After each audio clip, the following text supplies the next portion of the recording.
Sono stati attimi di terrore per Cinzia Tessaro, dipendente del supermercato Prix di via Garibaldi a Rosà, assalita da due malviventi poco prima dell'orario di chiusura serale del negozio. Mi sono resa conto, ma li avevo già addosso, perché come ho visto, erano a viso coperto e vedevo fuori solamente gli occhi, quindi ho visto che erano di pelle chiara e l'unica cosa che ho sentito è stato apri la cassa con il martello davanti al viso.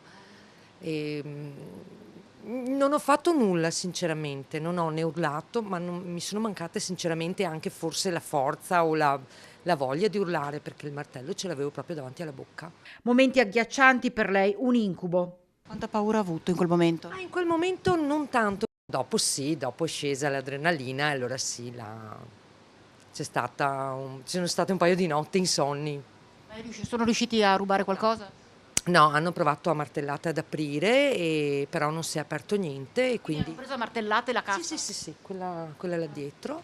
Però alla fine non hanno portato via niente perché io non ho aperto e dicendo che non avevo le chiavi per aprire, si sono guardati, ma il tutto è durato 3 minuti e sono scappati via a piedi, hanno attraversato la strada. In quel momento non c'era, cioè, il negozio era pieno, ma in cassa non c'era ovviamente nessuno.